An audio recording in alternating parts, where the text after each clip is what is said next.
Hello, everyone. Thanks very much for joining us this afternoon. I am sitting in the wonderful Sound Ideas recording studio, and today, along with Mr. Pramod Chandorkar and some excellent musicians, Mr. Bhimrao and Mr. Vijay Shivalkar, we will go through a listening session of Indian percussions. We have various Shure microphones that we'll be using for this session. So stand by. I think it'll be a lot of fun. So, firstly, as we always suggest, is to please select the right microphone. Now, every instrument sounds different. Every musician playing the instrument can make it sound even more different. And because of that, it is very important to actually demo various microphones before making a final choice. Every tabla sounds slightly different. The tabla player, because of his hands, because of his technique, because of his experience, can make a tabla sound different. So always choose the correct microphone that makes sense for you. Specifically, when you talk about Indian percussion, there are some percussion instruments which are very, very soft. Say tabla, for example. There are some percussive instruments which are very loud, like a dhol. So make an educated choice where you will use a condenser. Maybe it might not be suited. You might need to use a dynamic microphone. So generally for a tabla, because it is so soft, use a microphone which is a little less sensitive. And dynamic microphones are generally less sensitive. So, SM58s, today we have a PGA 128, we've got a KSM 8, so a couple of options to try out. And where actually the instrument is a little loud is where you can actually use like you may use a condenser mic in that case. Various polar patterns. So here at Shure we make microphones of pretty much every polar pattern that's out there. So omnidirectional, bidirectional, cardioid, low bar, supercardioid, hypercardioid, half cardioid, and subcardioid. So the patterns that we'll be going through today will be bidirectional. We'll be using cardioid. We'll also be using omni, if I'm not mistaken. So these three patterns we will be using for today.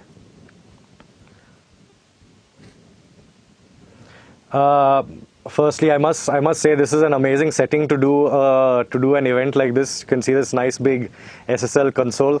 So Pramod, you should say something to everyone. Hi guys, it's a great feeling. Like especially now the limitations have reduced in terms of the lockdown we all are going through. So now we have less limitations and we can actually travel to a studio and have the benefits of having all the equipments and right thing to demo a mic. To demo a mic, actually you need the right way to demo it, unless and until, because there are several factors which can change the quality of a microphone or what you're doing. Absolutely. So unless and until you have a basic good, okay, we are having a SSL 4000G plus console here today, but mind you that we are not, we are just using the preamp of the console. Other than that, none of the processing of the SSL console is being used, so that we are not trying to apply any kind of a tonal difference to a microphone. So what you're going to listen, and SSL is known for the most transparent preamps you would have. Exactly. So it's basically what you're listening to is the basic sound of the microphone and the instrument. So we have this, and we have set up a nice thing. We have these two awesome musicians to help us display their best of the instrument the way they play. So other than, I would also like to mention that other than having a good microphone or a good console or a good speakers and everything, it's very important to have the right musicians with the right instrument. So you can't have a average sounding instrument or a not well done instrument and you put a great microphone on it, it's not going to make any difference to it.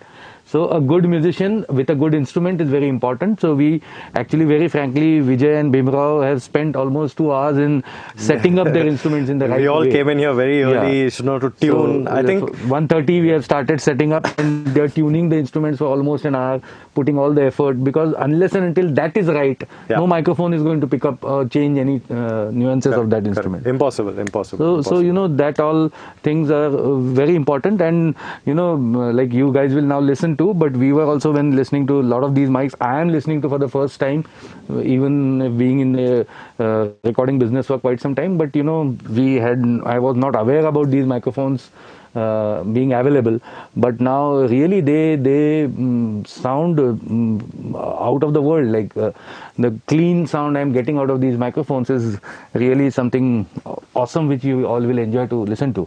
So yeah, Fali, you can continue. Yeah. So today we are going to go through, this is just a general list. I'm sure I've missed out some instruments on this. Maybe Pramod can tell me.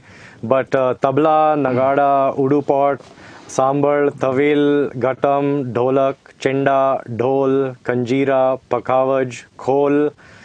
Kanjira's come twice. Mahadal, mridangam, bells, dimdi, Indian duff. What else is there? So yeah, we have then we have the dhol tashas, especially for the folk instruments, you would say. Yeah. But if you just bifurcate or classify them into different levels of sound. Yeah. Then for miking, most important thing is how loud the instrument is. Based on that, you decide the kind of microphone you want to use. So we have covered everything almost, like from the low SPL to the mid SPL to the really high SPL.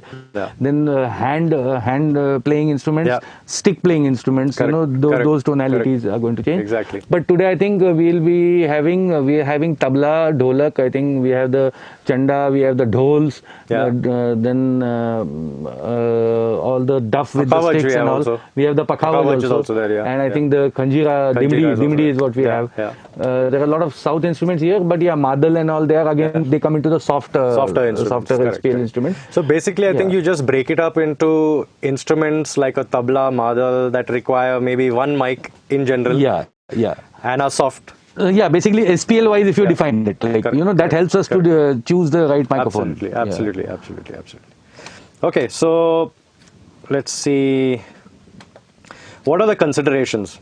Now, these are a bunch of considerations that I have listed. Firstly, the number of mics that you require. If you require one mic, please use one mic. If you require two mics, use two mics. No, but less is more is always less is always more. No question about that. So that should be really followed well. That less is absolutely more. And I remember something from very famous engineer Mujibai. So he works with Zakir Bhai for many years, and he says that Zakir Bhai says, when you have a tabla, it is one instrument.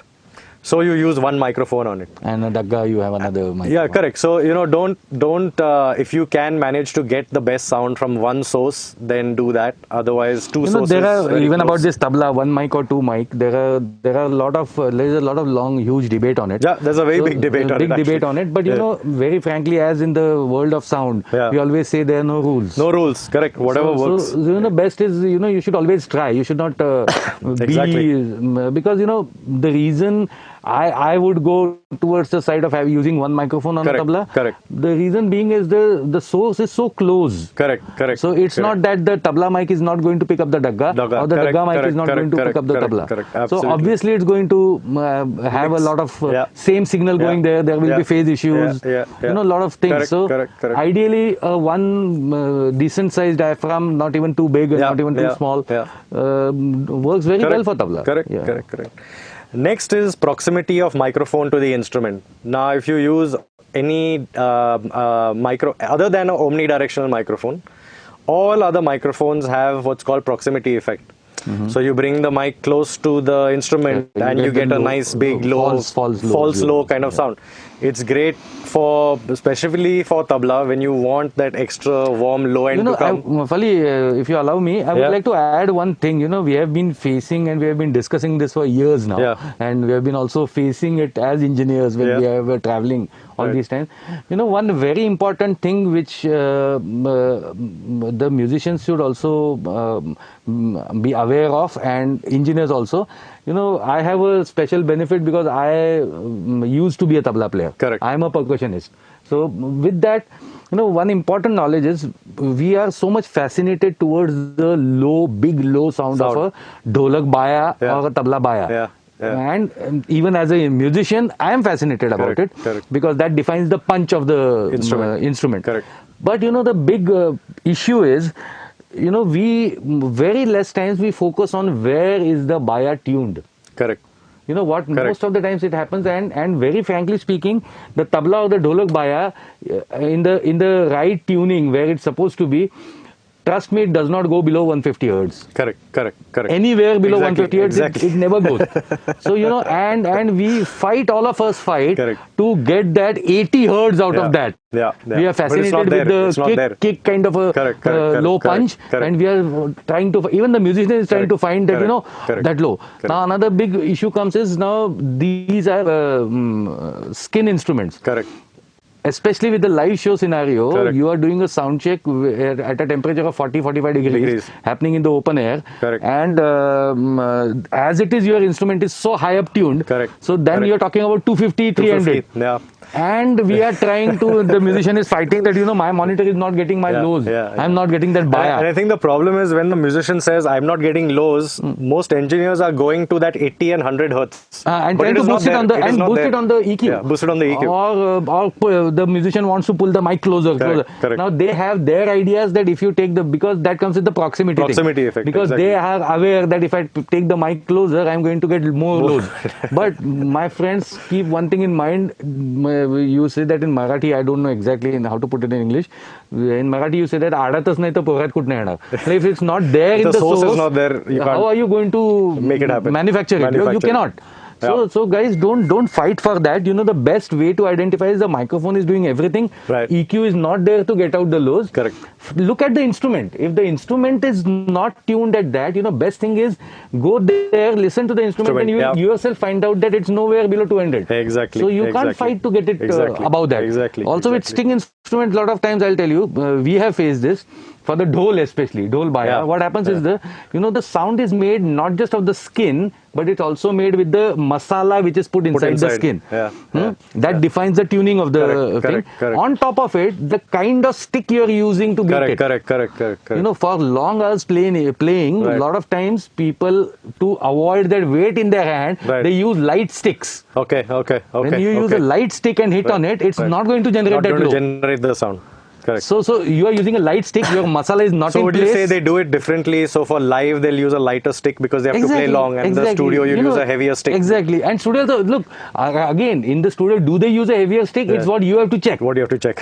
Because you want to get the sound out. But, these factors are very important, which are generally missed. Yeah. And then you put the thing is, the mic is not good. Yeah.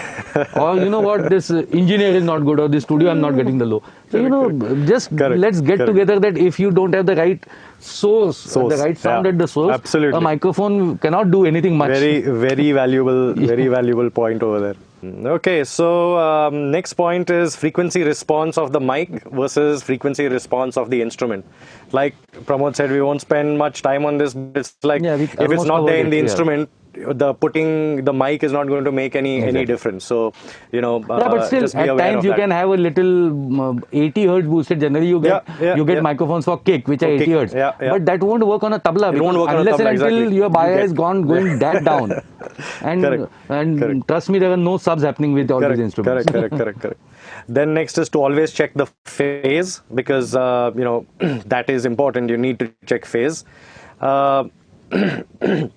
Next is we'll discuss some things on the percussion sound in in-ear monitors, and also whether we're going to use mono in-ear monitors versus stereo in-ear monitors. And that's a good thing, because the musicians that we have today,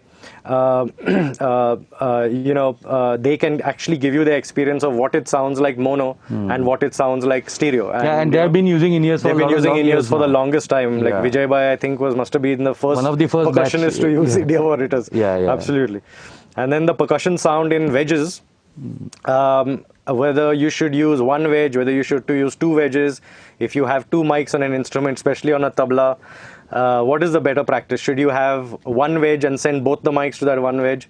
Or should you have two wedges and send one mic to one wedge, send one mic to the other wedge, to eliminate things like, maybe phase, maybe all points up for discussion? Very frankly, we always followed this, like, the simpler you keep, it's much easier. Like, don't complicate things. Don't complicate things, absolutely. And it takes years for us to identify Absolutely. that, simpler is much easier. Absolutely. And when you start, actually, you're so fascinated with the technologies that you want to make things complex. You love to make things complex. But trust me, the simpler you keep, you're going to have a cleaner sound and a better experience. Absolutely. So absolutely. one wedge, like if you're not using in-ears, one wedge is more than enough. And correct. Even in terms of monitoring, I would also want to make a point that I had a recent, I was a part of this, one of the webinar with the classical musicians, right, which is a very important subject where when we deal with classical and when we deal with pop, there are two different approaches which happen in terms of sound engineers.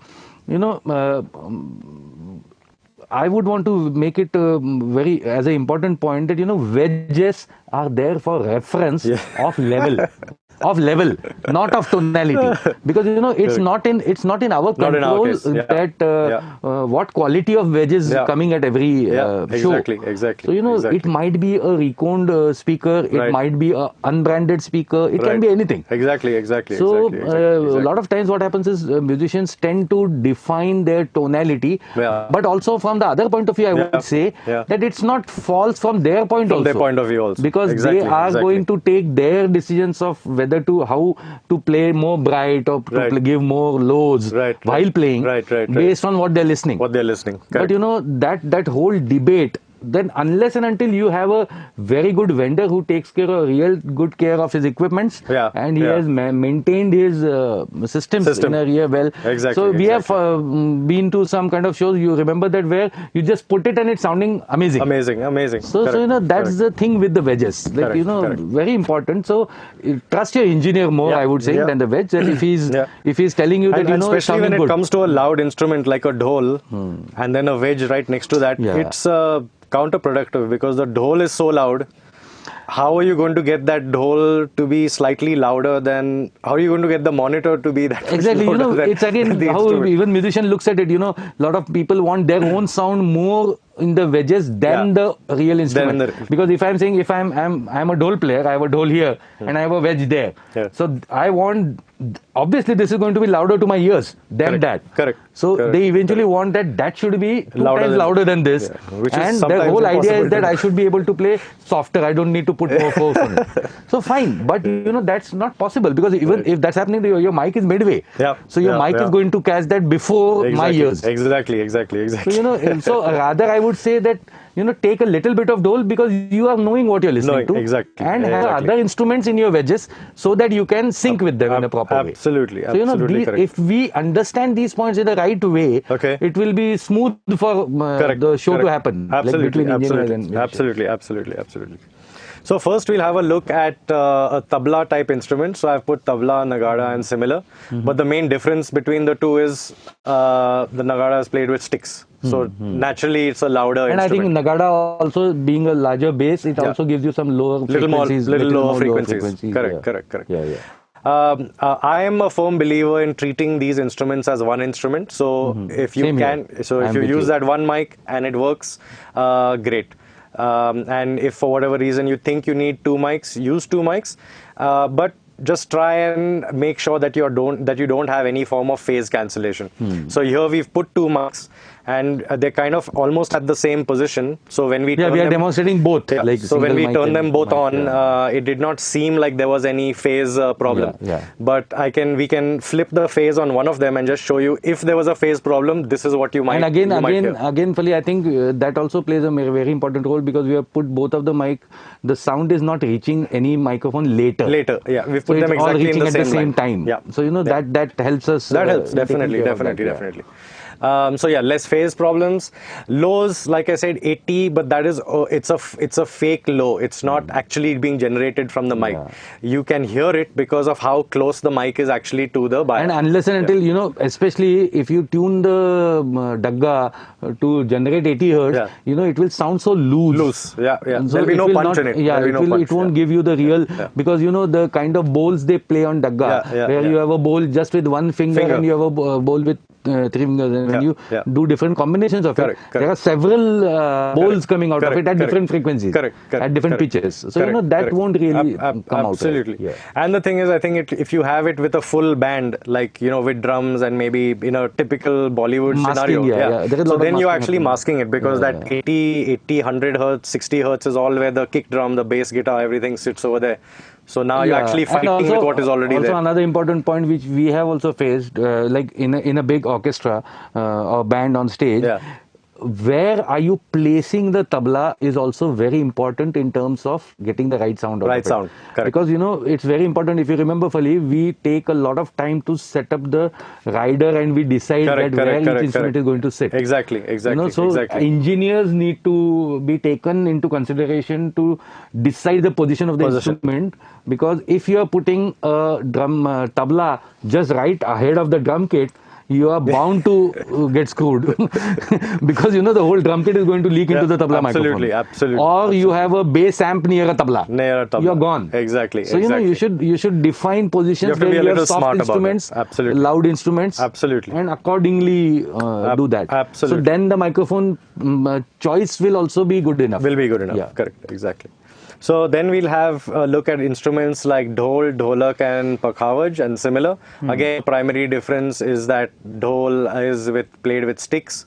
Although to get a different tonality, you can play with the hand. Yeah, like Rajasthani, there are a lot of patterns so we'll have both of them actually. Bhimrao is going to demonstrate both with hand and with sticks also. And then you have Dholak and Pakhavaj. And the Dholki we have, but we are not having the Dholki today. Yeah, we don't have it. But it's very similar to a tabla, but a different pitch. And a different sound, because it does not have a specific gajra. So we have a Pakhavaj here, which we are Vijay Bhai is going to demonstrate. So here again, we have to make it clear that yes, here definitely you need to use two mics because you want to capture the low side and the high side. I would like to just make a point on Pakhavaj. The low of Pakhavaj, the Pakhavaj low is one instrument which can actually go to 80 hertz. Go to 80 hertz, yeah. Because go to 80 actually go to 80 hertz at the source. Correct. So because the way they tune it and the baya of the Pakhavaj, and they use this atta. Apply it on all the sides. I didn't know that. And and the atta, the amount of atta they use and the amount of water in that atta defines how much low the pitch is going to happen. If you without the atta, if you listen to the baya, it will play at 400 hertz. Oh, okay. And as soon as you put atta to it, it will start going low. If you increase, you want to take it down, you have to put more atta and do it. So you can actually see, and it actually goes to 80 hertz. Wow. So that's a very unique, different sound you get out of Pakhavaj. Yeah. Whereas Mridangam is at I think 300, 350. 300, that's quite high. It does not. So I think basically what we are insisting on saying is that when the artist says, "I'm not getting lows," that does not mean he's saying he's not getting lows, but it's up to the engineer to know the instrument or what sound is supposed to come from the instrument. Reason why he's not getting low has to be very important to find, rather than unfortunately what happens is the way, obviously you have a senior musician sitting there and he's telling you, then you have senior musician means you require Pramod or you require Mujib by otherwise no one else. I always feel it's about you have to have a way to communicate to them. You can't if you communicate them in the right way, they do understand. They do, absolutely. So it's not what happens, the engineer gets pressurized that low nahi aa raha hai, matlab I have to go to EQ and increase lows. But that is not the solution. By doing that, you are adding a lot of artifacts into it, a lot of noise into it. Exactly. But you should just quickly check at the pitch what you're listening to. Correct. Or make a very narrow filter and move the filter around. And if you see that does that pitch correspond to that low? If no, you can maybe request him to, do you want to just tune it a little low? You might get it. Yeah. Exactly. You can have solutions with that. Next is actually one of my favorite, Udu pot and Ghatam. That again 80 hertz it can go. The Udu pot low can go. This you want lows from a Ghatam and from a Udu pot you will actually get proper 60 to 80 hertz low frequency. But again it's very tricky to mic them for lows. Very tricky to mic them for lows, Yeah, like for a Udu pot, the outer that what you can say that the port over there. That can, if you place a microphone right there and maybe I think a large diaphragm diaphragm, Yeah. or even I have at We times actually use the kick microphones. For Sanket, we actually have a Beta 52, if I'm not mistaken, there, and sometimes it's just a SM58, and we use like a small diaphragm condenser, like a Beta 91 to get the finger. The finger movement. That they are mids. They're all high mids over there. But that those lows, and even on the ghatam, the matka also, you say the center part is where you get the lows, and the outer is where you get the mids. I have done few shows with Vikuji, and the kind of low you get some serious subwoofers from that. So very cool. Again, if you notice, that depends on the size of the matka. So again, the same thing, the air column inside. Exactly. The low frequency. I think with a lot of the instruments where you think of subs and lows, it's about actually moving air. If you're not able to move air, you're not able to get that sub frequency. Like going to the physics of it, you need a larger space to have that minimum quarter wavelength into that mathematics. Exactly. If you don't have that movement of air, you're not going to get. You're not going to get it. Exactly. And again, when we're talking about Indian percussions, if you see, we were never about extreme sub lows like Indian percussions. If you see, generically, if you just listen to them without any microphones, just raw, they were never about going below 100, 150. Nothing was anywhere there. So now we try to also compare it with the drum lows or the subwoofers with the technology what we have got. But even with the drum, you are talking about a 22-inch bass drum. So obviously 22-inch bass drum. So you want those kind of lows? Okay, you go to a Dhol Tasha wala Dhol. You will get 50 hertz. Trust me, and you can really have a great low happening with it. Correct. So, but it's not fair to expect that kind of a punch with Indian percussions. Exactly. So if you even in recordings we see, they always layer. When you have an Indian song like Indian instrument, like I would give example of Devdas, or in Veer Zara we did a lot of things. The rhythm arranger Nitinda, who he actually creates a sub layer on his programming. Correct. And that supports. So that supports. There are these taikos playing. There are these kick drums playing, which are huge. They are playing with that baya. They are singing so well with it. Exactly. That's why they feel that Devdas mein aaya tha, so that low mein so that's a combination of sounds. It's not just those. Absolutely. Okay, so then again, one other consideration is the stick instruments versus the hand instruments.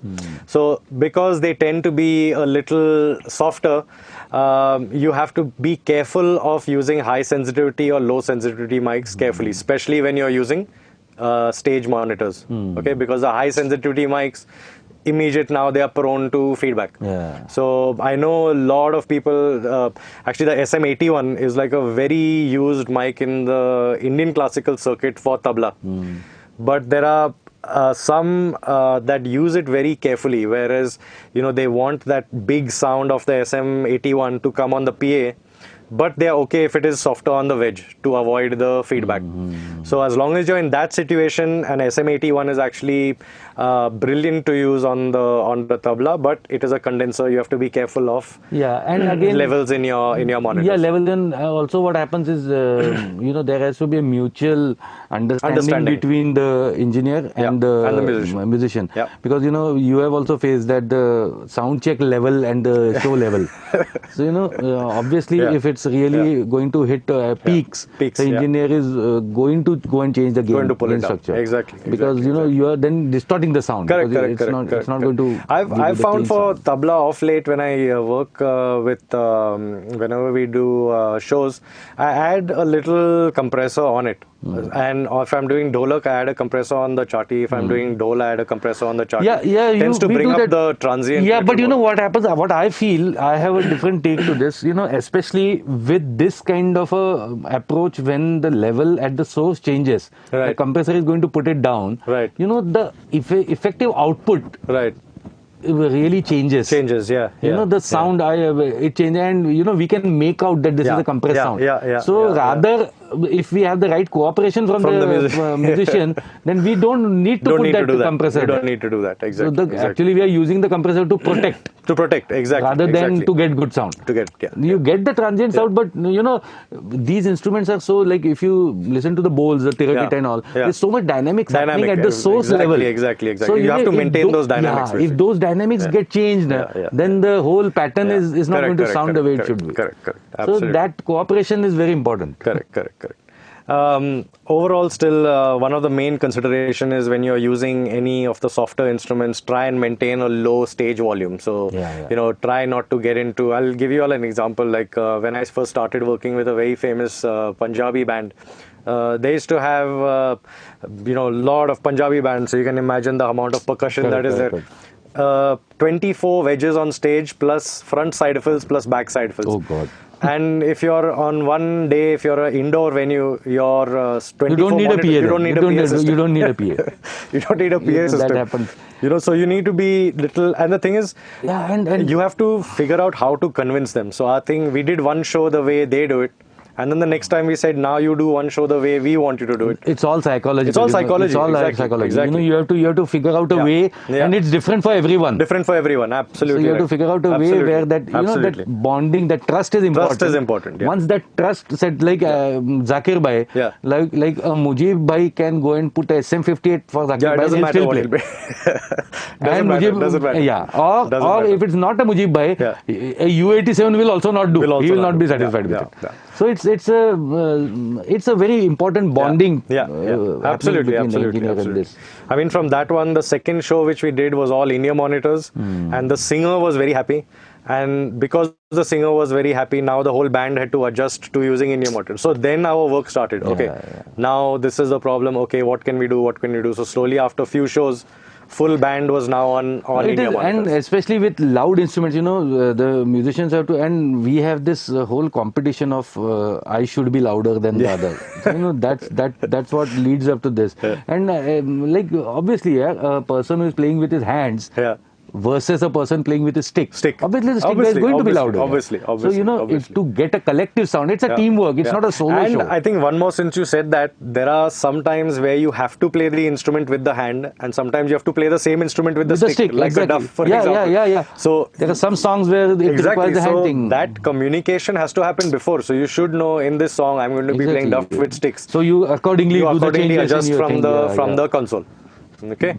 So cool. Today, the mics that we're going to use, I've put up a lot of them, but we are not going to use all of them. We are going to use the, where is my mouse pointer? Here it is. So we're going to use the PG181. We are going to use the, what do we have? We have the KSM8 today. We have the Beta 91. Beta 181. Beta 181, sorry. We've got the KSM 353. We've got the SM27. So we've got about 5 or 6 mics that we'll be trying out one after the other. And the whole purpose is, if you want us to try out something different, maybe, if you want to hear a specific mic, maybe just put that in the comment section. And then, one by one, we can try it. So first, what am I going to do is, okay, these are the mic options. I'll touch upon one topic, which is with regards to Dhol wireless. And one misconception is, especially from the Shure side, when you use we have a mic called the Beta 98 HC, and there's a Beta 98 DS. One is high sensitivity, one is low sensitivity. And very often, the high sensitivity mic makes its way to the Dhol, and it starts distorting. That is the HC version. It is actually meant for horns. It's horns and woodwind. It is not meant for high SPL percussion like a Dhol or congas. So, but isn't even horns, if you plug it in, I know, that's also high SPL. It's also high SPL, but they do distort. They do distort. So maybe the transient response is different. The preamp is slightly different. So just be careful of that. For the Dhol, you require the Beta 98 DS version. Okay. If you are using the wireless, if you're using the wireless, then please use the DS version. Don't use the HC version. HC is meant for horns. DS is meant for drum percussion and all that kind of stuff. These are the body packs. So whatever body pack you put it in is fine. No, Fali, I would want to also want you to cover on that specific microphone for the mobile. Yeah, yeah. That's a very interesting thing. I'm Which wondering how do to show cover that. We'll figure it out for this one. So basically, what I have is an MV88 Plus. What I will actually do is, it won't be possible to show it through here, but I think before we leave from this webinar, I'll actually record a clip on the MV88 Maybe you Plus. can just show them on the camera what the microphone is. Yeah, it's in my that bag. 1 second, I'll just pull it out. Give me a second. Yeah, it will be interesting because that's a very interesting microphone which especially in the lockdown times can be very beneficial for all these musicians. Is that microphone can be connected to your lightning or the USB 3 adapter on your phone, and it's a condenser microphone, and you can record awesome quality sound sitting at your house on your phone on the app. So and it's very aggressively priced, I would say. It's a great mic. Deal, it's got a little stand off of its own, right? Yeah, it's got a little clamp. So right here, sorry, there's the camera. So it's got a little tripod like this. So you put the tripod down, and then you put the what is this? You put the phone clamp like this. Okay, then you put your phone. Where's my phone? The phone is here. So then you put the phone in like this, and then you put there's a socket, there's a shoe mount socket, so you put this in like this, and then you put the mic on the top like this, and then you connect from the back USB straight to the phone, or maybe if you guys want to see it a little closer, you can take it to them. Please be careful, bro. So this is the microphone, and these are the kind of connections. It has a USB-C, it has a EP output, and it's a beautiful sounding microphone, and you can directly record it into your app, or you can even webcast directly. Absolutely. Webcast directly. So especially for musicians who are wanting to record maybe even their vocals or even their instruments on the phone. Yep, absolutely. They can really do a great job on this. So this, in fact, what I'll do is, before we leave today, I'll record one sample. Yeah, we were trying to actually include this in today's demo. But we'll have to make another Zoom account and then log in from that. And we want to avoid any complexity for today. But I'll make sure I record it and I add it into the video when we do this. So now for today, we're going to listen to firstly the PGA 181. That's the top right, the black microphone. Then we're going to listen to the the Beta 181, which is the top 181 left. We are using the bi-directional capsule. This is actually good for the people who vote for two microphones. This is two capsules on each side. On each side, it's if a bi-directional capsule. The way capsule, the microphone is put, it is two capsules. So one is covering the chatti and one is covering the baya. Yep, exactly. And it sounds awesome. Pretty interesting. With that. So pretty interesting sound. This can be a solution for people wanting to have two microphones. Exactly. Then the bottom right, we have the Shure SM27. So this is a large diaphragm, kind of condenser microphone. And the thing with this is, even though it is large diaphragm, and one thing about Shure is all the large diaphragm condensers come either with a high pass switch or they come with a pad. So you don't have to worry about overloading the mic or anything like that. And then bottom right is the the little monster. It's the KSM 353, which is a ribbon. There's Vali, I have always faced this question. I would want to ask you. How different would it be, like if I do a minus 20 dB on a microphone and if I do it on a channel? What is recommended? See, no, it's recommended if you're doing the minus 20 from the mic, if the mic is distorting. If the preamp of the mic is distorting. So then it does not make sense. If you do the minus 20 from here, your preamp is still distorting. It's distorting, correct. So for example, if you take this microphone, put it at full 0 dB, and then put it right in front of a Dhol, I'm sure you'll hear that distortion. Okay. And you're going to damage the... You're going to damage the microphone. So I always try to put this habit that in loud scenarios, loud instruments, it's always safe to have your microphone at -20. Yeah, absolutely. And absolutely. don't matter if you need to increase the gain from your console, but keep your microphone Keep safe. your microphone safe. Yeah. Absolutely. Because absolutely correct. you can monitor the channel peaking on your console, but you cannot monitor the microphone peaking with any visual. And the thing is, only you have to hear the reason why the high pass is there, because very often it's peaking at the low frequencies. Correct. So even if you keep it on 0 but do the high pass, it might not distort if it's a very loud source. But So if you're finding it's distorting, then it's and you can hear it. You can hear the the cartridge kind of distorting. Correct. Then and even the distance, like the standard, we always follow that minimum 4 to 6 inches of distance we should try and maintain. Between the instrument and the microphone. Absolutely. So cool. Now I think enough talking. Let's listen to some music. Let's start to Yes, my friends. There. So say hi, guys. You can be heard. You can say hi over there. Give me a second. I'll just put on their microphone. Yeah. So we have Bhimrao and Vijay Bhai. Hi, everyone. Hello, guys. Hi. Hello.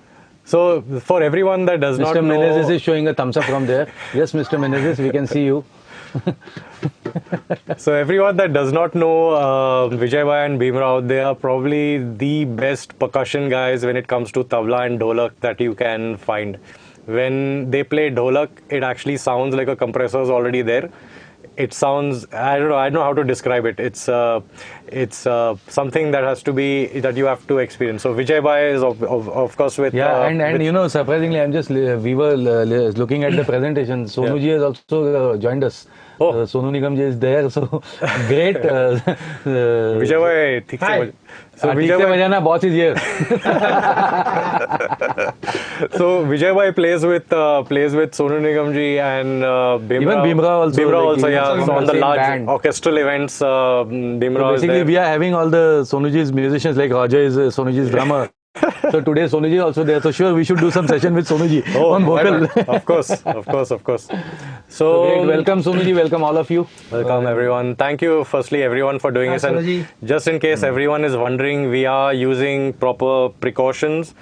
We've got gloves, we are using our masks. I just put it down after regular trips to the washroom to wash hands with soap. So all that is taken care of. Okay. So first, what shall we hear? Shall we listen to the... So just to give you all an idea, the PGA 181 and the KSM 8 is with Bhimrao. And the SM 27 and the Beta 181 is with Vijay Bhai at the moment. And the KSM 353 is the room mic. Is the room mic at the moment. So I think first let's do the 181. We'll do the two tabla mics. And so PG. So just two tabla which are close mics. One is in bidirectional. Achha, so let's see with Bhimrao is playing a PGA 181 which is cardioid. It's a entry level cardioid condenser microphone. And just tell me if the tabla audio coming to you is fine. Otherwise, we can just make some changes here. But I think it should be fine. This level will change it going into the record also, right? If you take it up. If you take it up, it will be more level coming in. Everywhere. Cool. So we are seeing some questions, but we'll come to the questions later. So guys, let's finish the demo first and then put in the questions. All the questions, please. Because then we don't want to miss some questions which Absolutely. Okay, I think we'll start with Bhimrao. And we'll just mute our mics.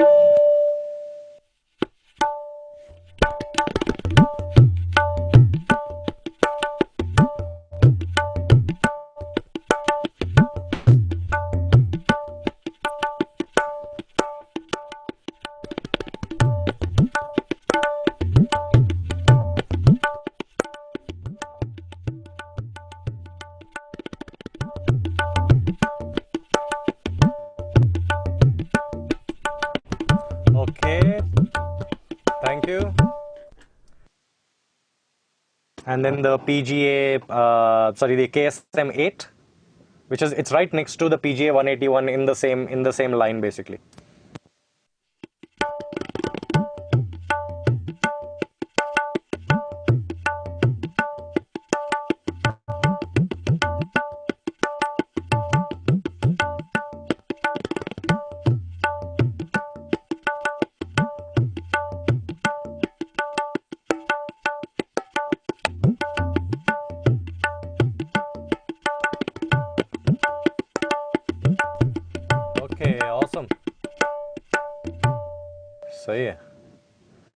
Very cool. So that's the two mics over there.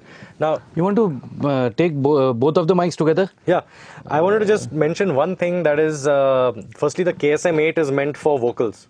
Okay, and the specialty behind the KSM8 is that it does not have proximity effect because it has two diaphragms.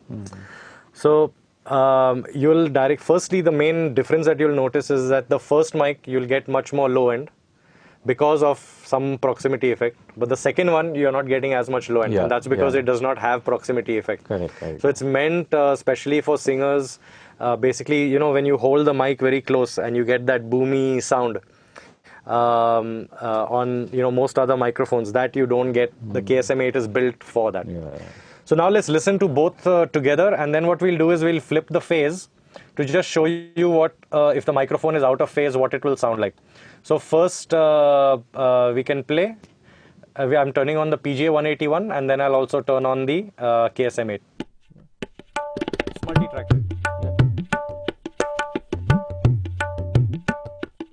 Okay, now I'm going to add the KSM8. Okay, so this is KSM8.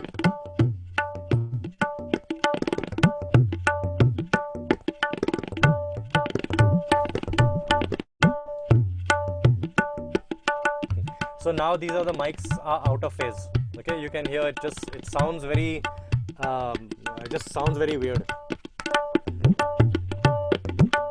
Okay, now first thing you notice, the low end has come back again. Just listen to it again. It's out of phase.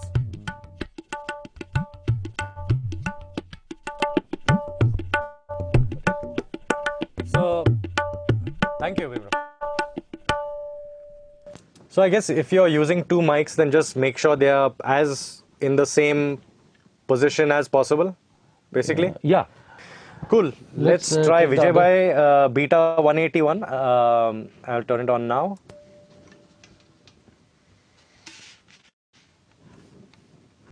Chalo, Vijay Bhai.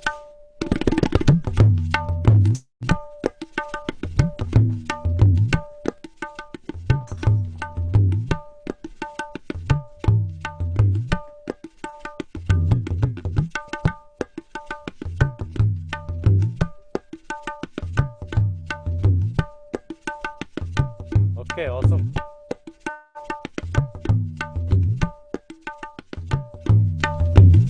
Thank you, Vijay Bhai. So here, this is the bi-directional Beta 181 microphone. We were talking about those two microphones thing. So it's basically, think of it like two mics in one, where one side is on the facing the baya and the other side is facing the chati side. So it's a bi-directional capsule. And then we'll switch to the SM27, which is the large diaphragm condenser. Okay, Vijay Bhai. Play. Now, if you notice, this mic is towards the chati a little more. Yeah, it's not exactly. It's not exactly. Yeah. So you're getting more. You're getting more of the top end. Yeah.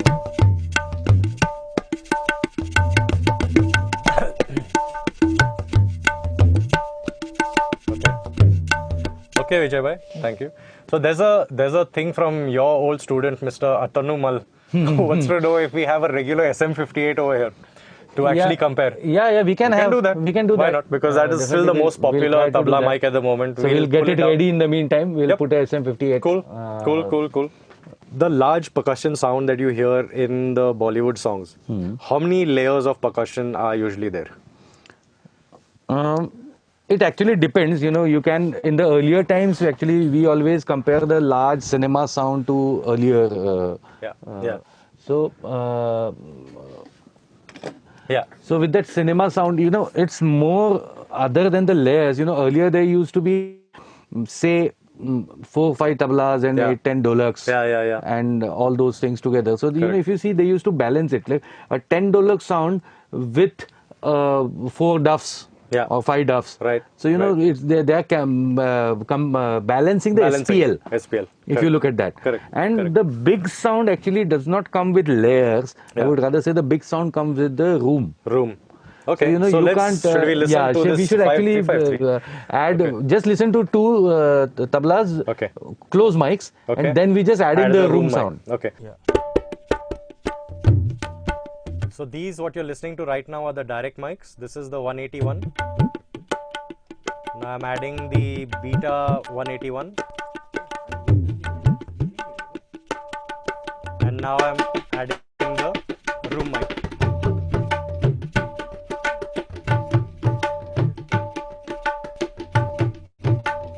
So now what you're listening to is only the ribbon mic. So the KSM 353.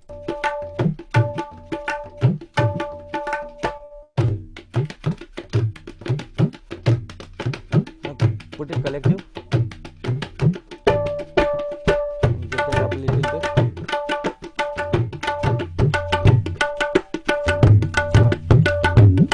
Now, see, this is the. I would say this is the difference between the big sound. Yeah.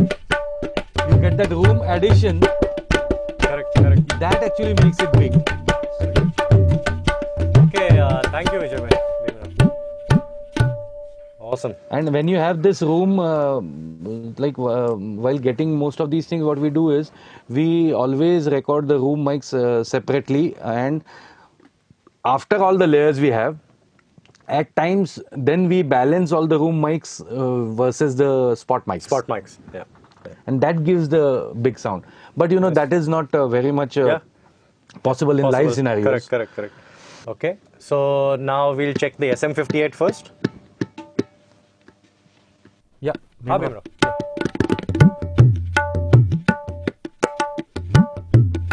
So this is for you, Atanu. Okay, now we'll switch maybe to the PG. This is the PGA 181. So you can actually note the brightness which has changed. Because one is condenser. Yeah. PGA 181 is a condenser. And now we have the KSM 8 also next to it. So this is the KSM 8 now. So there you see the low. You see the difference. The low end is completely gone now. Yeah. But do also note that the gain stages of these microphones are a bit different. And there is no processing happening, no EQ, no compression, nothing. So again we'll go to SM58. SM58. So this is the choicey low frequency thing. Best of both. So SM50 is the best mic for tabla. And this is the PGA 181. Sounds a little more refined actually. Yeah, actually it's not, it's a very user thing to define what is the best thing. Absolutely. But you know, we are so much used to SM58 all these years. But yeah, there are different characteristics of different microphones. Okay, thank you, Ji. Now let's do I think it's time to get to a Dholak. Dholak, yes, I think we should do Dholak. And so you know what we want to do actually is keep the same mic positions and do the Dholak. You know, every time it has been a thing that Dholak ko you need to have two microphones left, right. So let's listen to the actual Dholak just from where it is. From where it is. Okay. So till they get prepared, in case there are some questions, we can take those questions. Yeah, people have. SM58 is the best. 188 sounds vibrant. 181 is best on tabla. So yeah, I think vibrant it sounds India, really vibrant Gujarat. So 181. Sounds vibrant. Yeah, it's a pretty interesting microphone for value for money. I think it's a very impressive microphone, and because it's condenser, you can use it on anything. You can use it on even your vocals. You can do like. They're asking, can we use the PGA 181 in live? Yeah, of course you can use it. Of course you can use it in live. Yeah. Why not? It's a It's a side address condenser microphone. Okay, if the tabla player is standing, it does not matter if he's standing or sitting. The mic position is the same. Will always be the same. Okay, so let's first. We have not changed the mic position of the Dholak, okay? So it is where the tabla only was. Yeah, so the mic positions are the same. Mic positions are the same, not changed. So you're listening to a very natural sound in the from just what the instrument actually sounds like. Okay, so let's hear, guys, Dholak. Dholak, dono.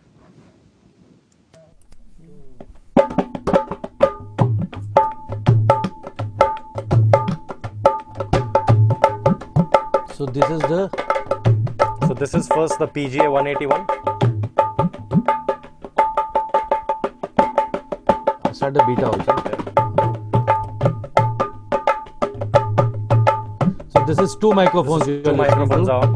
Just add a room to this. Yeah.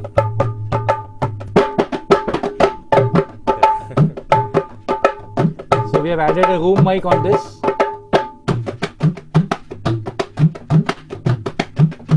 You can see how much influence this room mic has on the. Yeah. This one. So this is again without the room mic, so it's quite dry, very direct sound. And now this is with the room mic. So especially if you have some 4 Dholaks or 8 Dholaks, you will get the big sound with this. And So maybe you want me to do some that position which we had thought earlier. you can check. This is only the room mic. Yeah. Oh, only the room Listen mic. to how much low end is coming on that.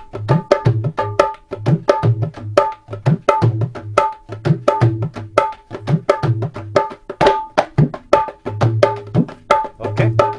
Thank you.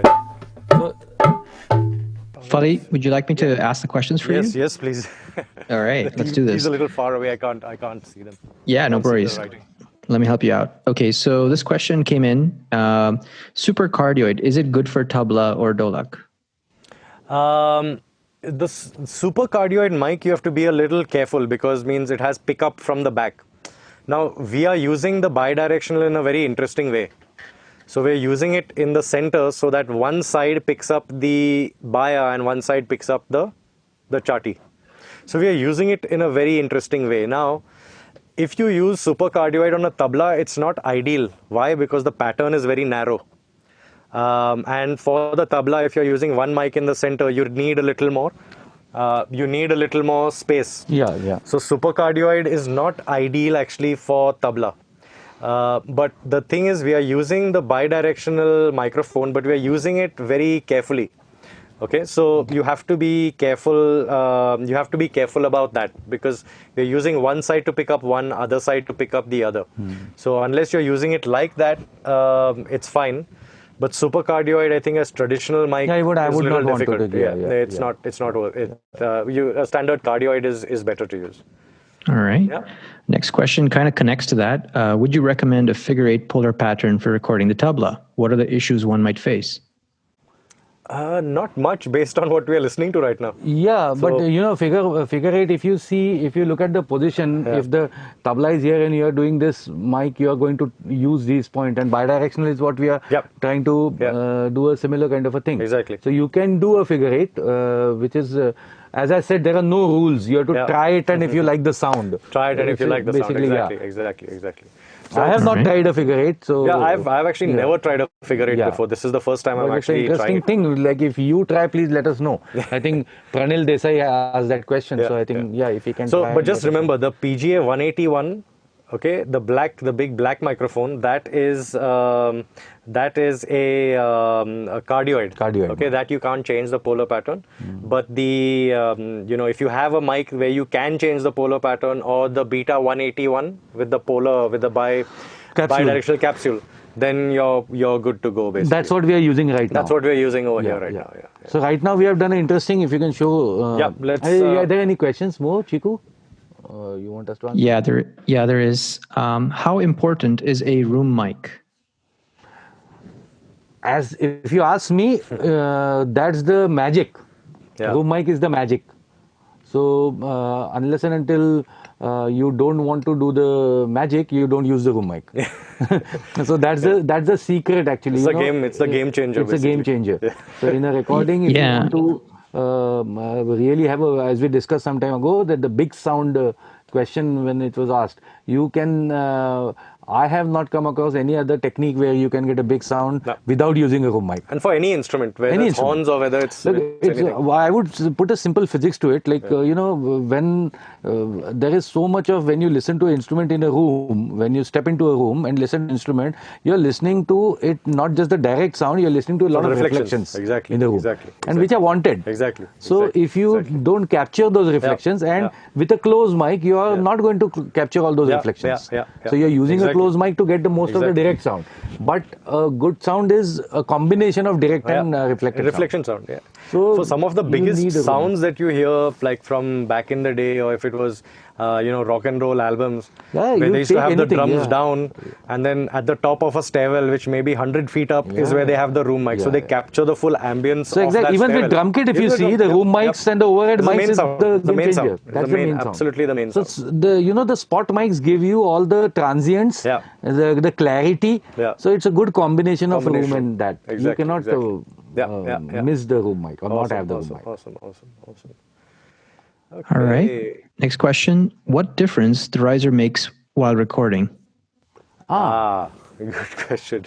Riser, there are several uses of risers, I would say. Especially if you have a open-ended riser, like if you see my risers right now, they're open from below. They are not covered. Then it's not a box. It's not a box. So if you make a box, that's going to resonate on a lot of low frequencies. Yeah. But I never want a resonating sound coming because, in that kind of situation, if one of my plywood is loose or something, I'll start rattling sound I'll get. But other than that, why I'm using a riser right now, only reason I would say is I don't want the musician to sit on the floor. And I'll need a lot of low, small stand. Correct.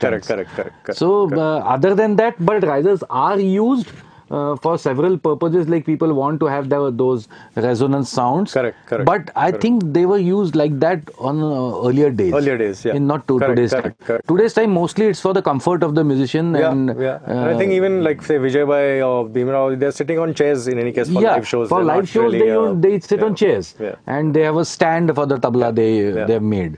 So risers are mainly used for that, I would say. One more question.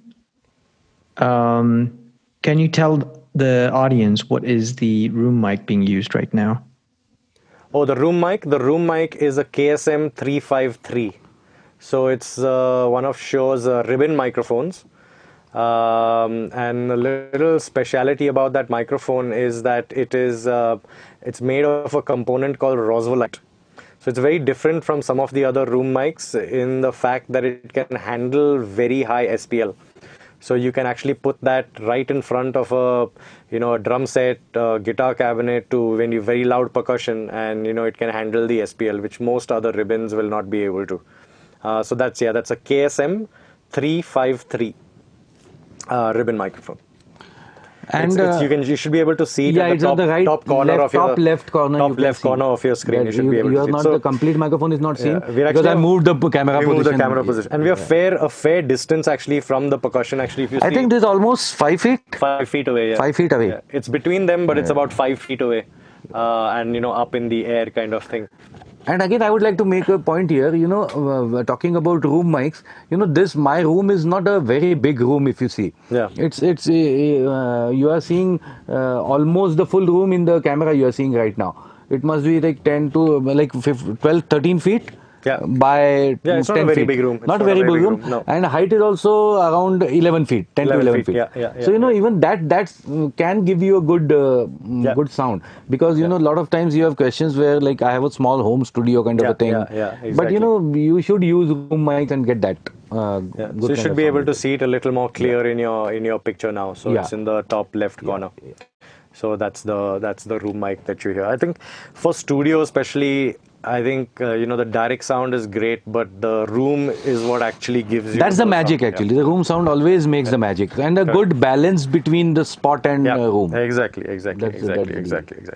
So now let's listen to the Dholak as the mics have been placed. We are using 3 microphones now. One is between the 2 Dholaks. The one which, that one. So it's a bi-directional capsule right now. So it's going to capture the baya of Vijay Bhai and chati sound of Bhimrao. That's interesting. Over here now we have the Beta 181. Beta 181 is in the center. The PG 181 is towards the baya of Bhimrao. The Beta 181 is in the center, and on that side we have the SM27. SM27, towards the chati. And right now, minded, it's almost the center mic is almost 8 inches away from both of them. Oh yeah. They're it's about 3 feet between the two of them, Musician. and the mic is right in the center. And even these mics are not close; they're 6 inches away. Yeah. The individual mics of Beta and SM27. Yep. So let's hear. I actually want to hear this bidirectional that's right in the middle. Yeah. So we'll mute. You're basically getting Chati from one and you're getting Baya from the other. Let's see what that sounds like. Yeah. Dono, please play. That is like. It's interesting. It's like one Dholak you're listening. Yeah. But you know the interesting part. What you're getting is you're getting the flam. You're the Chati flam you're getting. And this is just the one mic that's in the center. This is just a one mic. Yeah. So now let's turn on the others. Yeah.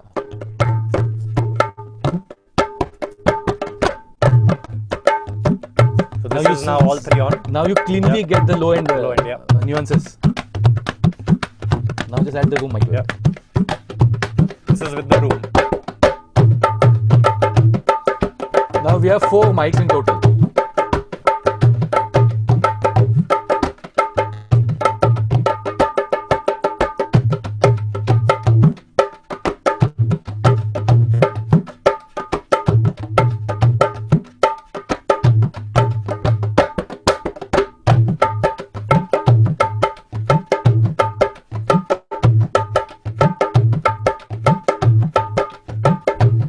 Yeah. Thank you guys. Thank you. So it's very interesting. You get those reflections nicely. Yeah. And just 3 mics. So we are always used to the most popular SM57s and 58s on a Dholak. Yeah. So you all have heard that. So I think for a studio to use this, that I would never have thought to use the Beta 181 like you have done in the center. So it actually makes it's an interesting way. Having the bi-direction, you use it. Yeah. And even I have tried it for the first time. It really makes it's quite interesting. a lot of sense. Cool. Maybe we'll just listen to everything only again from the room mic, just to give the importance of having that one mic in the room to actually give that big sound. And to be very honest, you could actually put the PGA 181 as a room. You could use the SM27 as a room. Yeah, it's a position it's main. A position. It's position you define. Yeah, exactly. Vijay, both of you can, one more time. One more time. So this is now just the room mic. No, actually, you if you just put that a little up.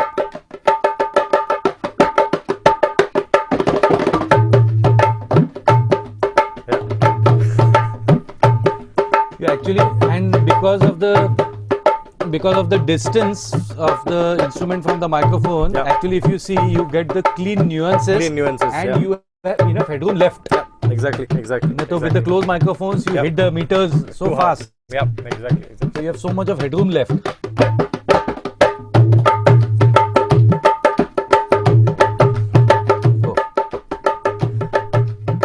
Awesome.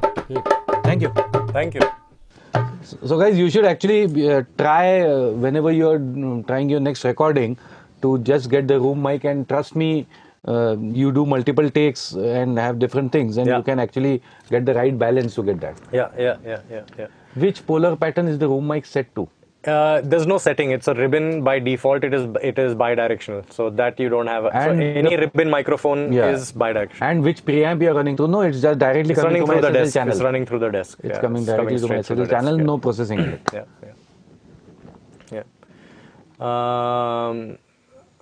I think the FPGA 181 is more clean sound rather than.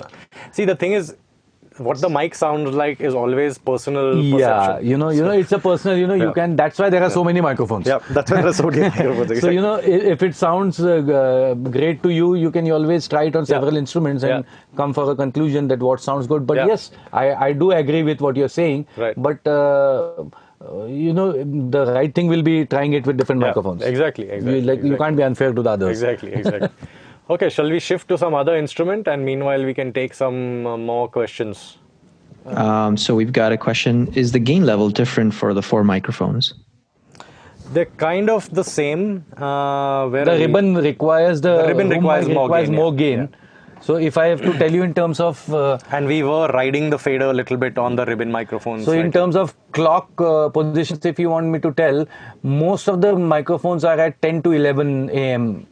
Position, and my ribbon mic is at 2 p.m. 2 o'clock. 2 o'clock.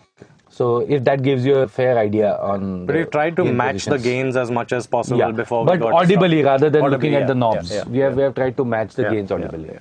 So the KSM 353, the KSM 313, that's the baby brother. The SM7B, I wish I had an SM7B here today. Maybe for the next one I'll get a SM7B. But these three microphones are all low sensitivity. Means you need to drive the preamp a little harder. But that's okay. Otherwise, you don't get the kind of volume that you're supposed to get. But that is actually okay to do it. It's designed that way. So those mics are all they require more gain. All right, awesome. The person who asked the question says, thank you very much. So the next question is, in Dhola or Miridang in Chati, I hope I'm pronouncing this right, which mic is best for it? Again, you heard the Dholak, we tried these mics now, what you just heard, and they will work. I think they will sound perfect for the Mridangam too. Guys, I would like to just make a simple point there. It's not, as I mentioned earlier, there are no rules. It's not there that you have a separate mic for a Mridangam Chati and a separate mic for a Dholak Chati. It's not there. If you are wanting to know like that, it's not... it does not work like that. It's about the kind of sound you have, and from the collection of your microphones. Basically, microphone is going to pick up whatever is there at the source to the most genuine way. Exactly. That's a good microphone. Exactly. So you can, like I can do a whole rhythm section with just a pair of SM57s and 58s. Exactly. Also. Exactly. And it will sound great because, but when you have different microphones, you get different characters of it. So those characters is how the engineer wants to blend and utilize those characters. Exactly. Because of the whole idea of not introducing an equalizer to create a tone, because that adds a lot of phase issues. Exactly. That's why there are microphones made with different tonal characters so you don't compromise on your phase issues and you get the right mic. Exactly. So you can classify that into mics which are brighter, mics which are more toward low end. So you can choose, like for a Chati you will obviously want a brighter mic or a flat mic. Exactly. What you want to exactly. And for a buyer you might want to use a flat mic or a little bump towards the low end kind of a microphone. So based on that you can always select, is what I would want to say. So one of the questions here from says the room mic, can you actually use it in your parallel compression bus? So actually have the 4 mics direct and then actually squash the room mic and bring it in to actually bring up maybe a little more bigness, little more ambience. Yeah, you can, but what I would say is that's not the, we are right now discussing the stage of recording. Correct. So, exactly. That's the post. Yeah, that's the post. That will be post-processing. So while recording, we would not want you to definitely not in the recording, but it's something you can discuss. Exactly. You can do a parallel. Obviously, they do those kind of parallels for the drum room mics also. Exactly. So you get. Exactly. But it's again up to taste how you feel. So there's a question here about using the Beta 57 and the 58. Mate, those mics actually sound very good, but one thing you need to know about most of the Beta series, most of them are super cardioid. Okay, so most of the SM series and PGA series are cardioid. Most of the Beta series are super cardioid. So just again make a informed decision when you're using the microphone. So know what the polar pattern is, etc., before you use it. Just so be I have one message, again the same thing in Marathi. Chaटीसाठी best mic कुठला? मी जसं just सांगितलं की असा वेगळा चाटी आणि बायासाठी mike नसतो. So you can always choose between what microphones you have. Ribbon mic, does it handle high SPL? These ribbon mics handle a solid amount of SPL. You can actually turn on I recommend don't doing that, but you can actually turn on phantom power on it and it will not damage the ribbon. But and actually you can put it right in front of your kick drum also. We have people that some videos and pictures of it right in front of a kick drum where the port is. So that blast of air that comes out from that kick drum port can damage a lot of microphones, but this one's actually meant for that. So I think, if I'm not mistaken, it's 142 or 143 SPL is the handling DBSPL, capability. and that's huge. On a ribbon mic, that's unheard of actually. It's pretty high. What condenser microphones you suggest for home studio, having budget around anything from the PGA series, my friend? So the PGA 181, the SM27, the PGA 27, the entire catalog is up on the so it's divided by catalog. So the PGA is the home studio, more affordable stuff.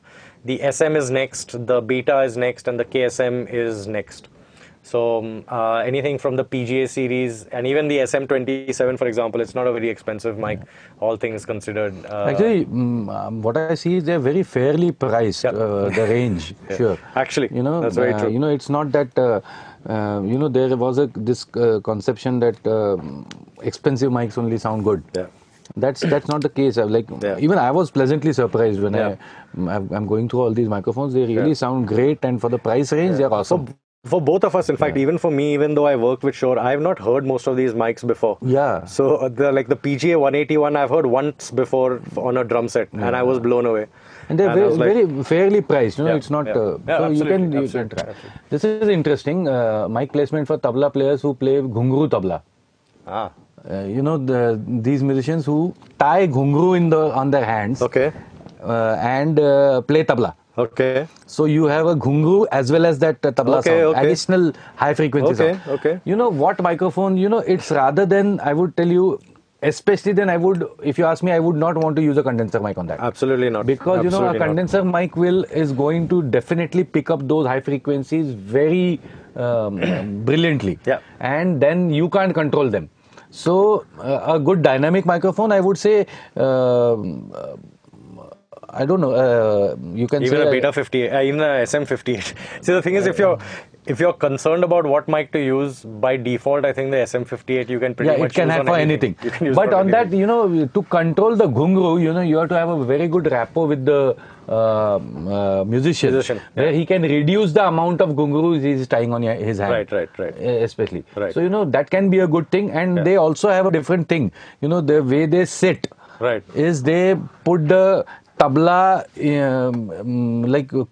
differently where they're sitting. It's inside and the baya is outside.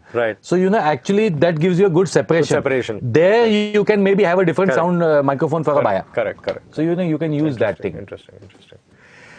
Okay, the PGA 181 can also. Yeah, we'll take some more questions. We used the drum PGA session last time. We had the PGA 181 was as a thing. That's up on our Facebook, and it should be up on our YouTube page by today. So cool. Let's switch back over to the. I think he's still doing the. Almost ready. Ata thing on the. Ata. Yeah. Okay. So Tasha loud percussion, which polar pattern is the best? For Tasha kind of a thing, I will never go too close to the spot mic because the transients are too loud. Yeah. So whenever I have recorded Tasha, we have done it with just the room mics. Right. Because that's the whole characteristic of Tasha. Correct. So I will not put a spot mic, and I will put almost 5-6 feet away, I will put a good room mic. Correct. Absolutely. And polar pattern has nothing to do with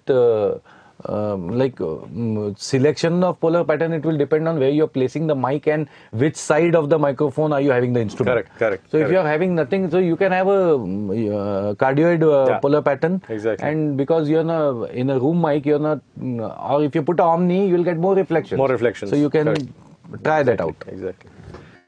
Okay. Hello, ready? Okay, done. You guys are ready. Let's switch back. With this Pakhavaj thing, actually, Ata you cannot keep and put earlier. Oh, it has to be put on the spot. It has to put then only. Nice. So, because that changes the whole tone. Wow. Okay. So, let's see. We'll just turn on the recording again. It's the same Dholak position now. Yeah. So, again, let's start with... one by one. Let's start Pakhavaj first. So, we have 2 mics for Pakhavaj and the room mic now.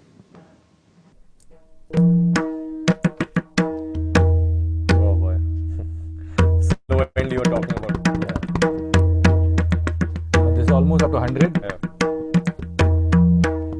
Still, it can go low actually.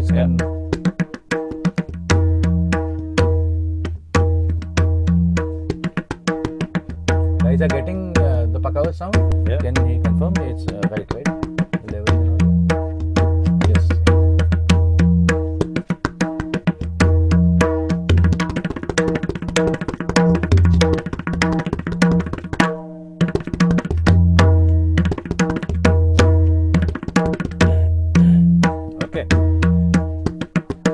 So basically now these mics are the SM27 on the Chati Yeah. and Beta 181 on the Baya. Yeah. And it's almost 8 inches away.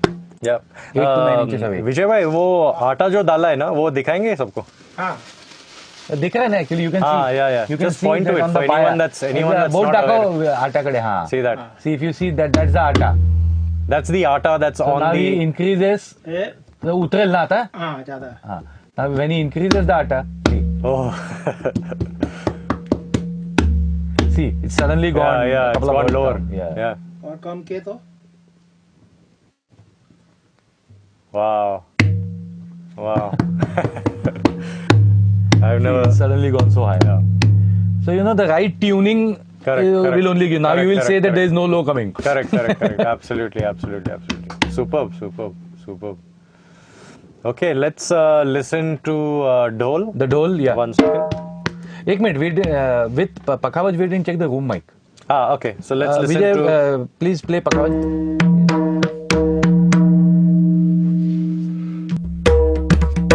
Now we have added the room mic.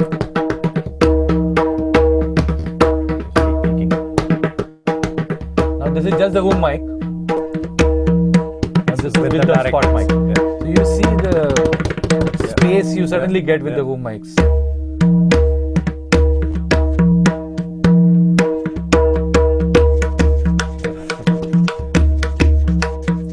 Nice. Thank you, Thank you, Vijay. Vijay bhai. Now let's listen to the Dhol. Dhol. This is he's playing the Dhol by hand, the Rajasthani. Yeah, Rajasthani flavor. style. No, the Beta 181. Beta 1. Now here it's ulta. Now the 181 is picking up the Chati. Yeah. And for the Baya we have the Beta 181. The PG 181. PG. So PG and Beta 181.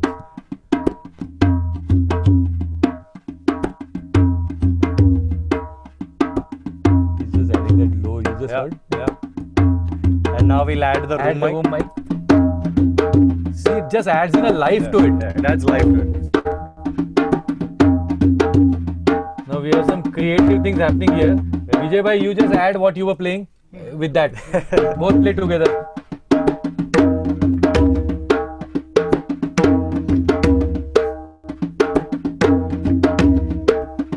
Yeah. You get that extreme Yeah. low coming with Exactly. that.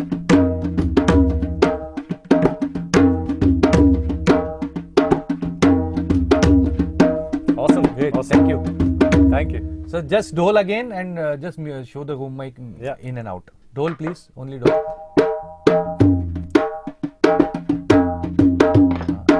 At the spot mics. Now this is just the close mics. This is only the close mics. There's no life now. There is no live.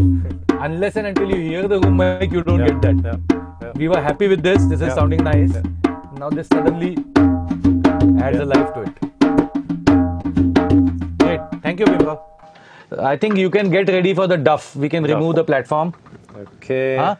Stick. Oh, he also has a stick. Let's do the stick. Okay. thing. Let's bring With the the same gains thing. down. Let's do the stick without the room mic first. Okay.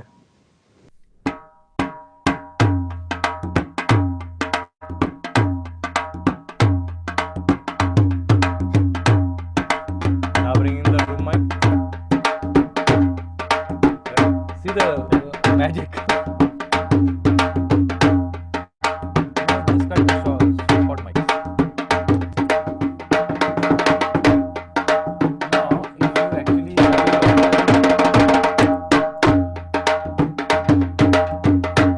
now we have just taken the low end mic and the room the room mic, mic. not the spot chatty mic.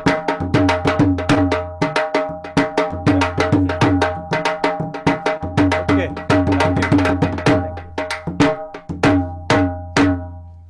So actually, I remember. I'll tell you. I would love to tell this. I learned this awesome room miking technique with Mr. Daman Sood.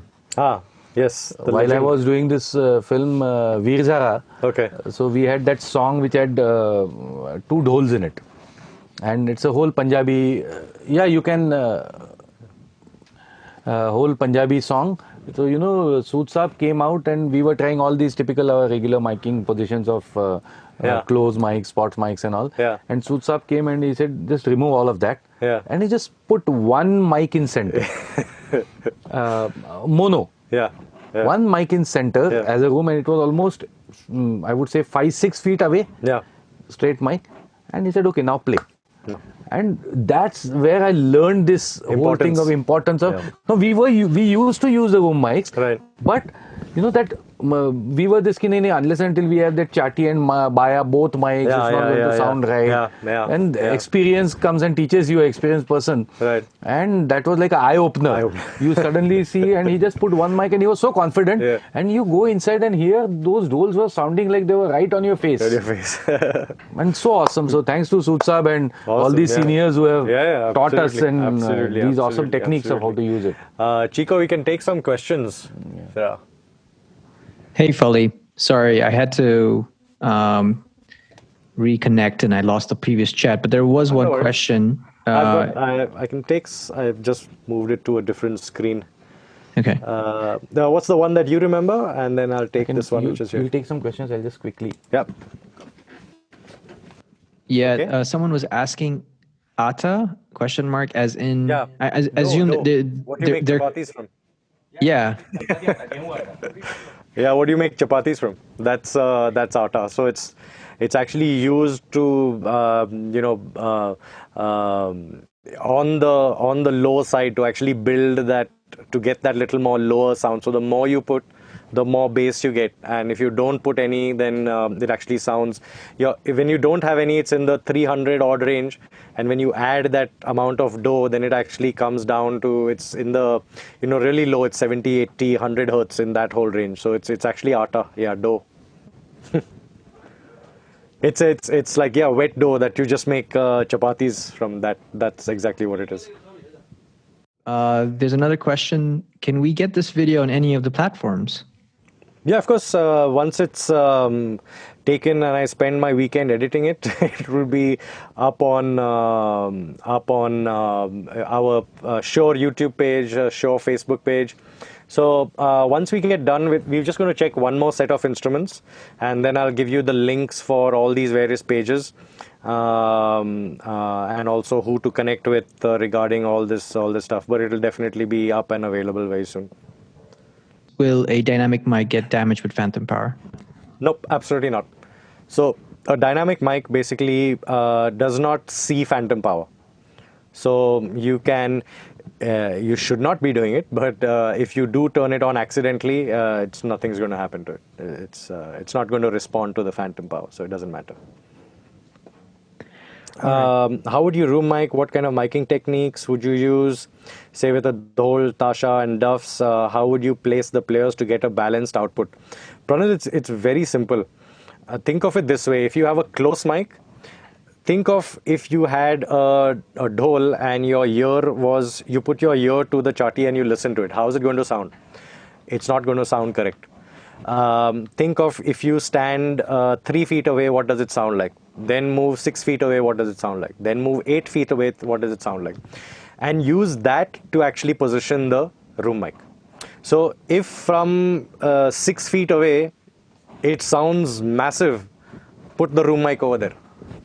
One other tip is, if you go to, say, in the room, if there is one corner which has more bass, like for example, if the bass trap is not proper, then you can actually put another room mic only in that corner just to pick up the bass ambience. So there are a lot of it has to do with how you are hearing the things in the room, where you are standing, and if it sounds great to you in that position, put the mic over there. I hope that answers the question, because there's no hard and fast rule as to where to put it. That would be my advice. So walk around the room, see where it sounds the best, and the position where it sounds the best to your ears. Like we always say, trust your ears. So the position where it sounds best to your ears, put the mic exactly over there. There was one question. I don't know if you guys already touched upon it. Okay. The question was, can you do high SPL with a ribbon mic? Oh, yes, absolutely. With these, you can. I I so far have tried it in front of with this one and the KSM 313. So these are both the ribbon microphones from Shure. I've tried in front of a really loud guitar cabinet. I've tried them on a snare drum. The last week we were using for drums, we tried them as a room mic. I've not heard it, but I've seen pictures of the ribbon microphones in front of a kick drum port. In front of a kick drum port. So I've seen it. I know it can handle it. It's it's in excess of, it's above 140 SPL that the mic can handle. So it's not a problem at all. All right, and I think this could be probably the last question. Yep. A KSM 137 for tabla. Yeah. How does that sound?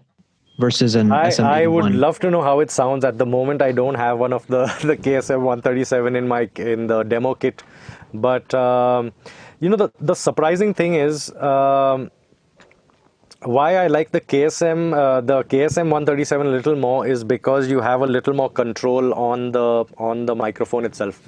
So it's actually quite exchangeable for SM81. I think they're even priced around the same. I think the 137 is slightly less than the SM81 also. So it's something that we could try, and maybe Ashish, when I have access to a KSM 137, you'll be the first person that I will call. But it's definitely usable.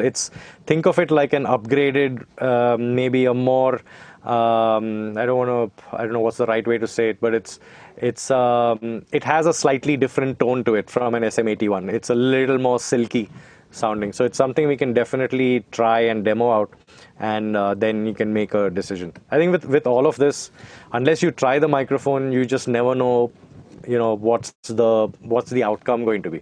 So definitely you'll have to try it out for sure. Okay, so I have some change in microphones. Uh-huh. I've got the drum kit microphones out. Oh, lovely. Okay. So I'm putting the two. They are the PG, right? The PG, yeah. So the PGA 52 and the PGA 56. PGA 56. 52 is the bass drum mic. Yeah, 52 is the bass drum mic, and 56. The 56 I'm putting on top. Nice. We'll be also comparing it with the 181s. 181 PG and beta. Okay. Awesome. So for the Duffs, you can have that different sound. Yeah. So it seems like MV88 is getting a lot of attention. I'm not doing the beta 181. We are not using that. Okay. We're using the PG 181 on the right Duffs. Okay. And on the left, we are using the SM27. Okay. Cool. So different type of microphones we can just try that. Yeah, for sure. The polar pattern of the MV88 Plus, it can do cardioid, it can do bidirectional, it can do cardioid stereo, in which you can control the width of the mic. What else can it do? It can do MS. You can do MS mode with the MV88 Plus as well. So all of that stuff. And what can be recorded? Pretty much everything, anything and everything. It's actually a vlogging solution. And we've just find a lot of people using it to record stuff at home. Because even if you connect it to your Mac, it shows up as a sound card. So you can actually record only the left channel or only the right channel. It's a pretty interesting piece of equipment. I really like it. Yeah, Prushik, so he's recorded some Foley sound with it. So it's an incredible piece of kit actually.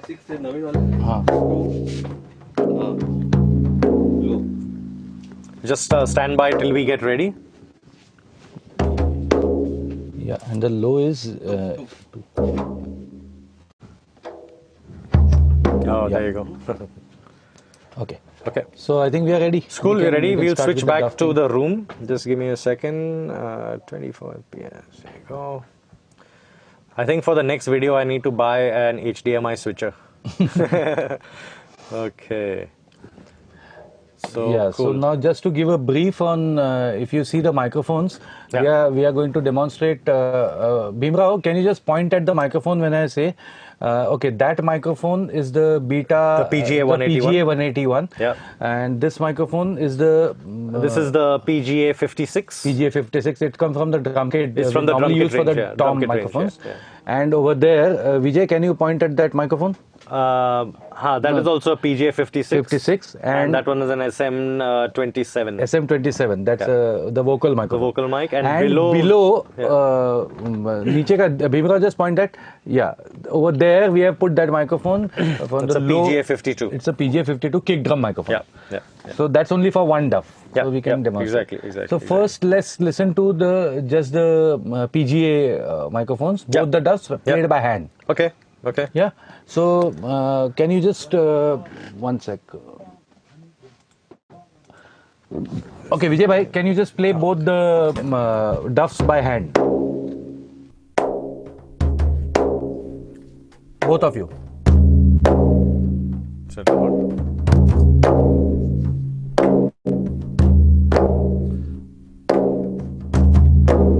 Now we'll add the room mic to it.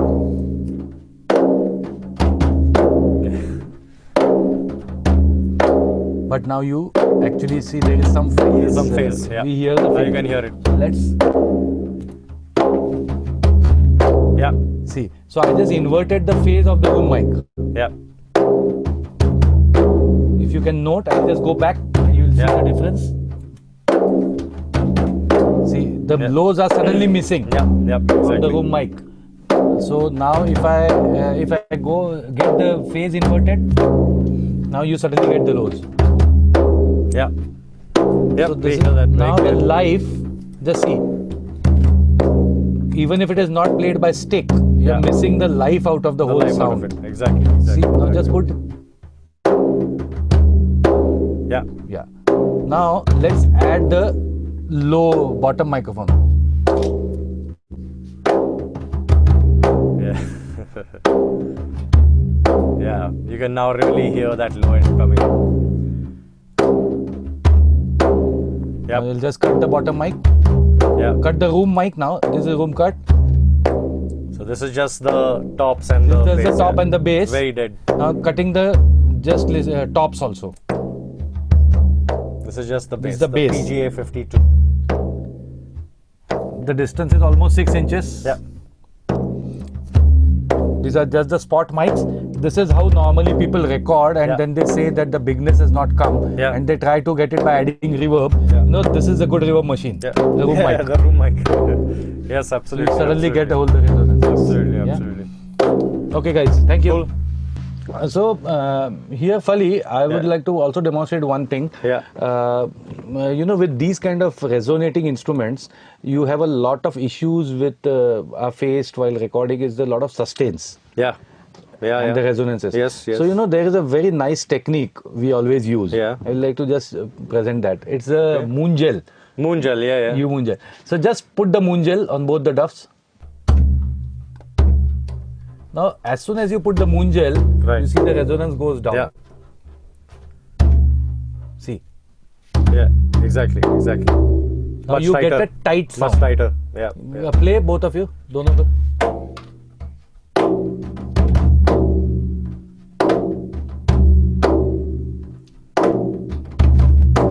And now if I remove the room mic, yes, it's dead. It's completely become dead. Now just move the moon gel. थोड़ा दूर करना, दूर लावा.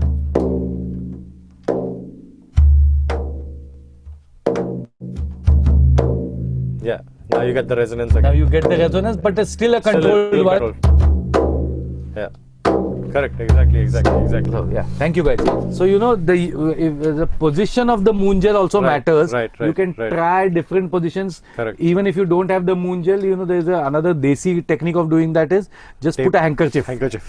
Just put a handkerchief on the Duff at some position and try how much you are covering. Correct. A quarter of it, half of, like a little bit of it, and it will change the tonality. Correct. Exactly. So rather than using a EQ or a compressor or a gate to cut the resonance. Correct. Rather than getting into all that, if you can do it at the source, you really get a great sound out of it. Correct. Awesome. Yeah. So that's it, right? That's all. Yeah, I think we have. Cool. But sticks, you want to try with the sticks, and let's we'll do one little bit as a performance now from Vijay Bhai and from Bhimrao.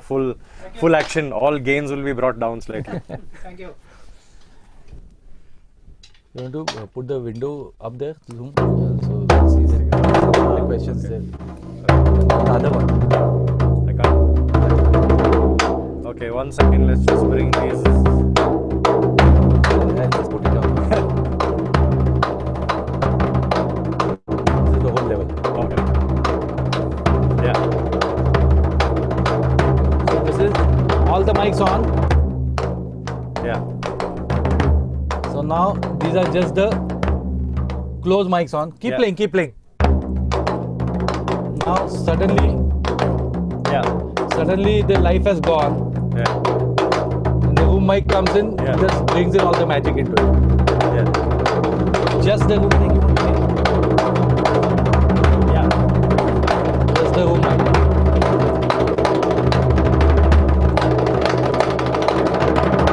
Just the room mic. This is the room mic.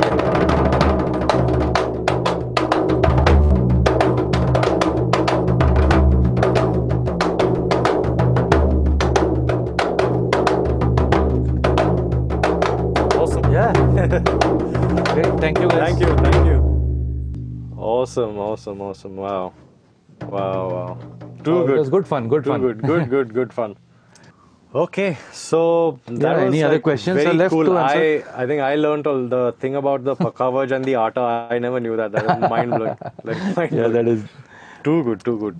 These small, it helps. Like as I told you, I was a musician earlier. Yeah. So knowing these small things helps us to get them in the right way.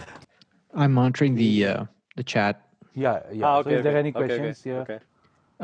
It's just pouring in with a lot of congratulations and thank you. Awesome. So it looks like a job well done, guys. It Thanks was very good fun. much. It was good fun. Thank you for everyone to attend this. And So this website is Pramod's online, so SIA Online Academy. For all those that are getting worried, the offline academy is not closed. That is also there. yeah, that is not But, closed. That's we are just the lockdown phase where you won't be able to travel. So we will travel. Yep. So that is one. Then this is the information for Sun Infonet. Sun Infonet are Shure the distributors for India, so you can get in touch with them. These are their details. If you want to take a screenshot, or you can contact me separately. And this is our Shure India page. So india@shure.com is the email address. If you have any questions or whatnot, please email us on this one. And for everyone, either you can reach out on Facebook or on the YouTube channel as well. These videos will all go up there.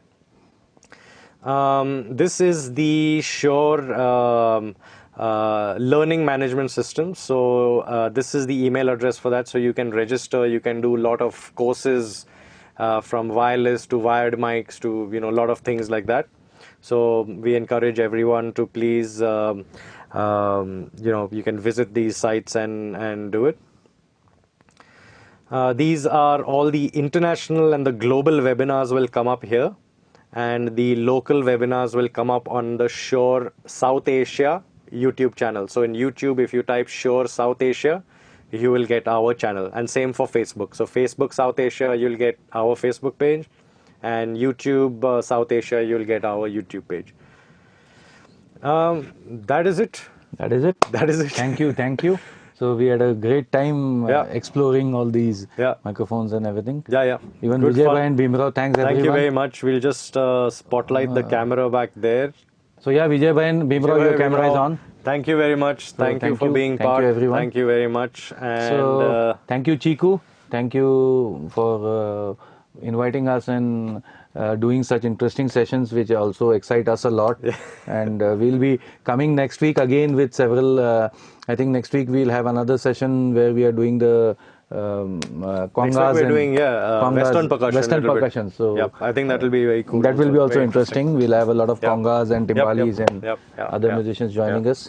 So see you all guys during that time. Yep. We'll be back here next Friday. Yep. We'll same place, same time. Back in Sound Ideaz Studios. See you guys. Thank you very much. See Take care. Thank you. Bye.